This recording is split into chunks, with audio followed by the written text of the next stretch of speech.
If you don't own an ultra running vest and you're an endurance athlete, I want to change your mind. I want you to buy one. And here's why. It's all about logistics. You can't effectively train your GI system if you're not carrying adequate amounts of hydration and food nutrition during your training sessions. One of the big pushbacks I get from athletes when trying to change what they're doing is, oh, I don't need that for a 90-minute run. I don't need that much liquid for 2 hours. But we're not training for the 2 hours. That's just a very small piece in a very large event that's coming up that could last 4 hours, 17 hours, or even multiple days of very long extended 6 to 8 hour sessions. So it's not the 2 hour run or the 90-minute training session we're really trying to work on.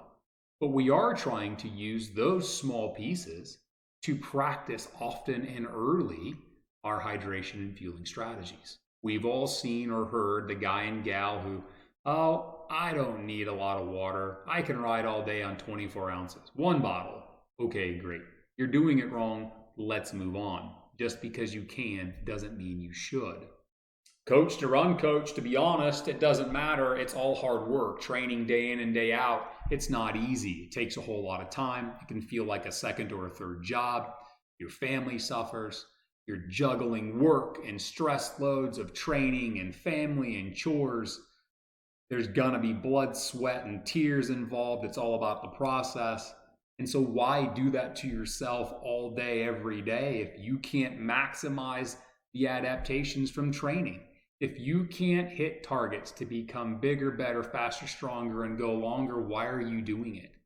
And if it's as simple as carrying more water and more food on your training runs that can improve, why wouldn't you? And I think an ultra running vest is the solution, 200%. Running vests, they fit like a glove.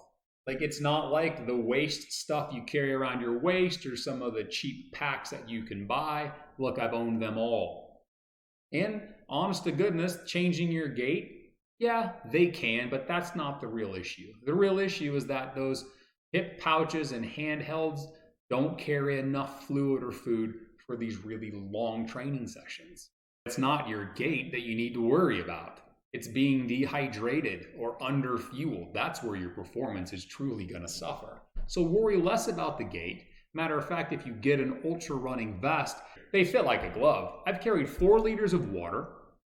I've carried 4 hours of food or more, running poles, and all-weather gear to be out in the mountains for 4+ hours in one pack.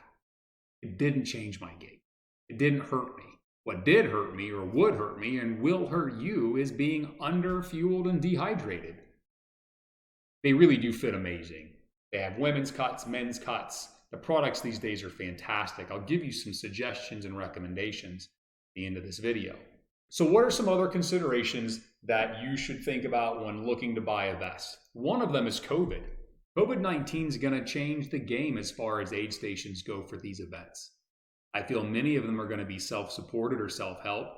So you might as well get used to carrying a vest now so you can bring what you need and be ready.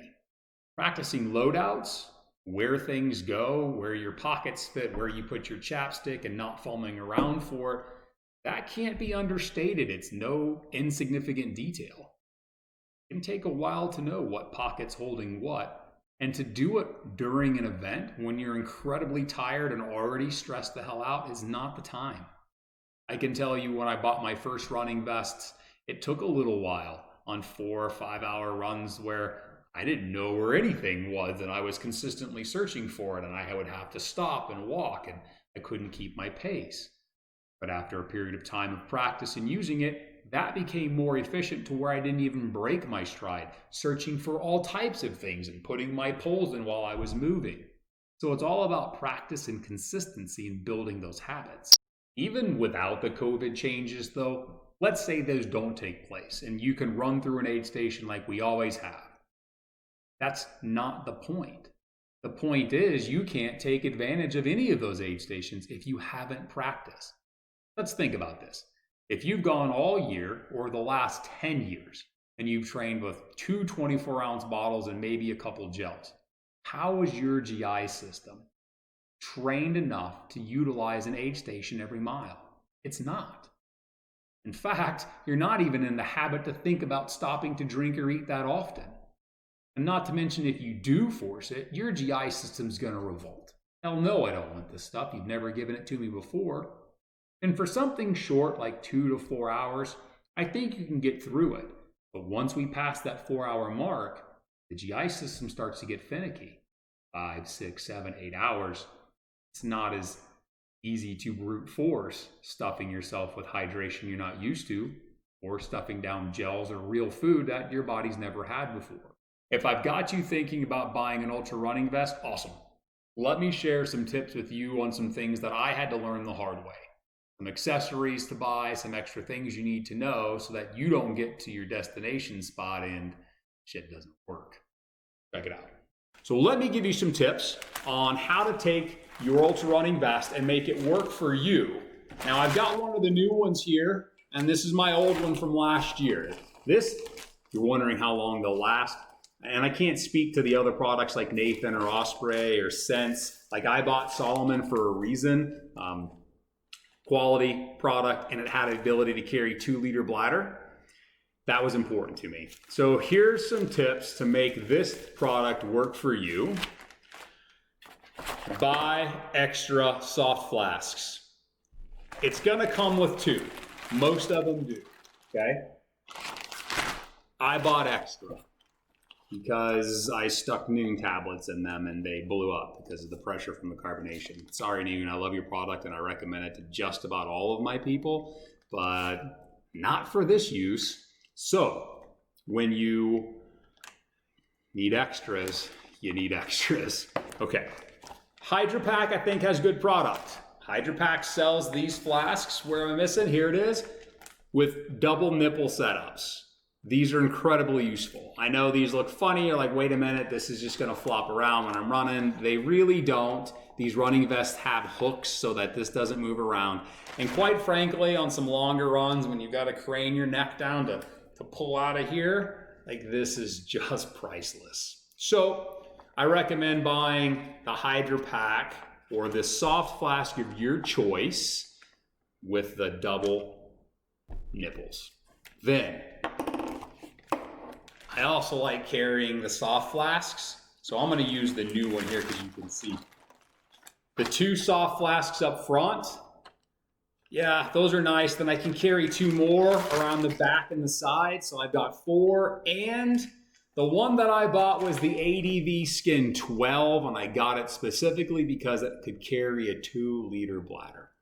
That was important. I'd rather be able to scale up than have to carry or buy 2 or 3 more things. So this pack allowed me to carry 4 liters of water, 4 to 6 hours worth of food, and running poles. So it's a pretty aggressive pack. As you can see on the websites, looking through Solomon, you can definitely get lighter ones that don't have the bladder in the back. But look, I strongly recommend the bladder because up front, I want you to put your electrolytes or your concentrations. And in the back, in the bladder, I want you to stick plain water. You don't want to have to rinse the stuff out or do the baking soda vinegar type thing to get all the sugar so it doesn't grow mold. Look, face it, it's just easier. Stick with plain water.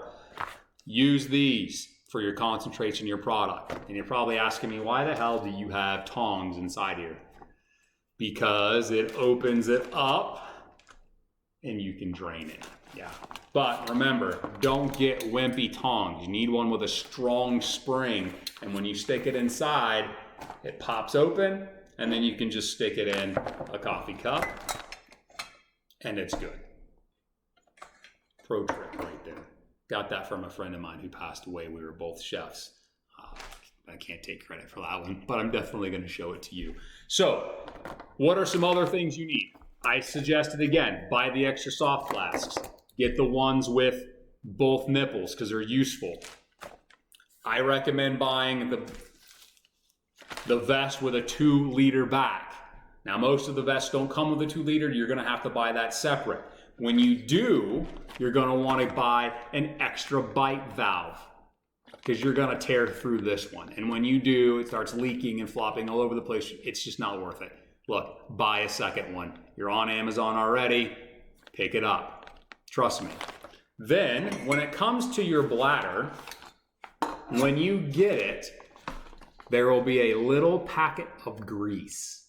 Now that food grade grease is meant to lubricate this O-ring so that when you stick these connections together, they actually snap in. There have been times, because I don't take care of my stuff, that I didn't do that. And this literally would not go inside. I was 3 hours drive or 2 hour drive for a 4 hour run, and I stood there for an hour trying to make sure that this worked because I wasn't going to turn back.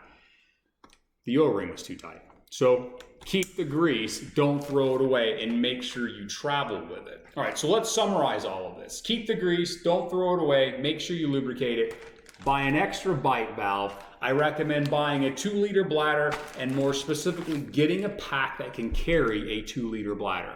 If you only want to carry a ½ liter or 1 liter of water, sure, you can do that in a 2-liter bladder. It's not going to slosh around. These vests fit like a glove. 4 liters of water, 4 to 6 hours worth of food, plus running poles fully extended. It didn't bounce around too much. You can cinch them down. Trust me, it's not going to impact your running gait. I had some athletes tell me, I can't run with anything in my hand because it impacts my running gait. No, what impacts your running is the fact that you're dehydrated and you can't run and you're not getting any performance. So you're shuffling, or you're in the bucket and you're hunched over and you can't stand up. That's what's impacting your running or your performance, not the fact you're carrying something in your hand. Unless you're a pro, and then you're amazing and can say whatever. But if you're not, get a running vest, carry some stuff, get some water, be adequately hydrated. It's going to make a huge difference. And that is the one piece of ultra running equipment that I think every triathlete should have. I do this because it's fun and hope you learned something. Smash the like button, friend, follow, subscribe, and comment so I know you like it too. Thanks.